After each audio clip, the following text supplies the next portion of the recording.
So ভাই লোক finally আমি দেখে নিলাম প্রজেক্ট ওয়াই মুভিটা।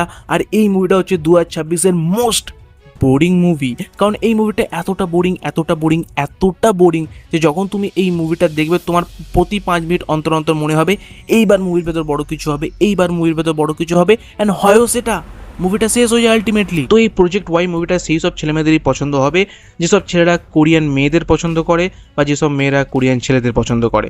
অ্যান্ড আমি সত্যি কথা বলতে গেলে এই মুভির সাথে আমার কোনো পার্সোনাল দুশ্মনী নেই, বাট তারপরও আমি অনেক ভেবে চিন্তেও এই মুভির ভেতরে কোনো ভালো জিনিস বার করতে পারিনি যেটা নিয়ে আমি কথা বলবো রিভিউর ভেতর।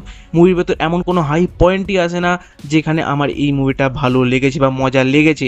ইভেন ক্লাইম্যাক্স অবধি আমি ওয়েট করতে থাকি যে কখন এই মুভির ভেতর একটা ভালো জিনিস আমরা দেখতে পাবো, বাট ক্লাইম্যাক্স শেষ হয়ে মুভিটাও শেষ হয়ে যায়, বাট আমি এমন কোনো জিনিসই নোটিস করতে পারি না যে জিনিসটা ভালো লেগেছে আমার এই মুভির ভেতর। আর কোরিয়ান কন্টেন্ট কিন্তু একেবারে সলিড হয়, এতে কোনো ডাউট নেই। এর আগে আমি ট্রেন টু বুসান দেখেছি, তারপর অল অফ আস ডেড বলে একটা সিরিজ ছিল, ওই সিরিজটা আমি দেখেছি, অ্যালিস ইন বর্ডারল্যান্ড দেখেছি আমি, অ্যান্ড সেই সব সিরিজ বা মুভিজের কন্টেন্ট পুরো সলিড লেভেলের ছিল। বাট এই মুভির কন্টেন্ট একেবারে ওয়াহিয়াত। অ্যান্ড আমি নিজে কোরিয়ান কন্টেন্ট কম এই কারণে দেখি বিকজ ওটা আমার নিজস্ব প্রবলেম। কারণ কোরিয়ান কন্টেন্ট তো সলিড হয়, বাট সেই সব মুভিজের ভেতর বা সেই সব সিরিজের ভেতর যেসব ইন্ডিভিজুয়াল ক্যারেক্টারগুলো থাকে তাদেরকে আমি আলাদাভাবে চিহ্নিত করতে পারি না। কারণ প্রথম কথা তাদের কিছুটা সেম দেখতে হয়, তো যে কারণে আমি কনফিউজ হয়ে যাই সেসব ক্যারেক্টারদের মাঝে কে কোনটা। অ্যান্ড তার থেকেও বড় কথা হচ্ছে তাদের নামগুলো উটপাটাং হয়, তো আমি নামের বেসিসেও সেসব ক্যারেক্টারগুলোকে আলাদা করতে পারি না। অ্যান্ড এটা আমার নিজস্ব ফল্ট, ঠিক আছে, যে কারণে আমি এই কোরিয়ান সিরিজগুলো দেখি না, বাট সেটা আমার নিজস্ব ফল্ট।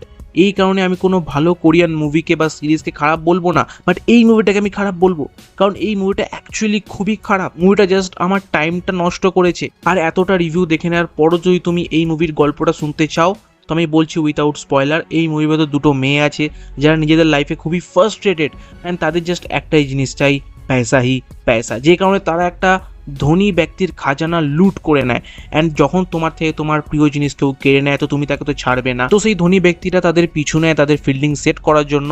অ্যান্ড মুভির ভেতর কে কার ফিল্ডিং সেট করে এটা জানার তোমার যদি ইচ্ছা না থাকে তাহলে এই মুভিটা কিন্তু ডেফিনেটলি দেখবে না। সো তোমরা যদি আমাকে জিজ্ঞাসা করো আমি প্রজেক্ট ওয়াইকে কটা স্টার দেবো, তো আমি এই মুভিটা দেবো 5-এর ভেতর -5টা স্টার। এই মুভিটা একটা স্টারও ডিজার্ভ করে না।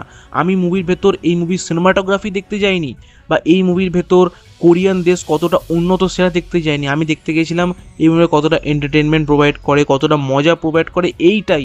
অ্যান্ড সেই অ্যাটলিস্ট 1% মজাটুকুও এই মুভিটা আমাকে দিতে পারিনি, কোনো দিক থেকেই পারিনি। তো যে কারণে এই মুভিটা আমার জন্য টোটালি টাইম ওয়েস্ট মুভি ছিল, আমার পুরোপুরি মাথা পাতা খারাপ করে দিচ্ছে এই মুভিটা। অ্যান্ড এইবার একটা ভালো মুভি দেখে আমার মাইন্ডটাকে রিফ্রেশ করতে হবে।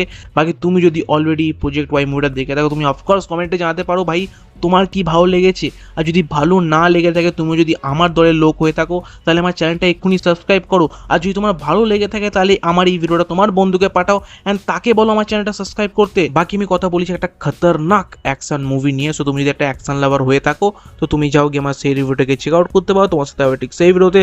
So by.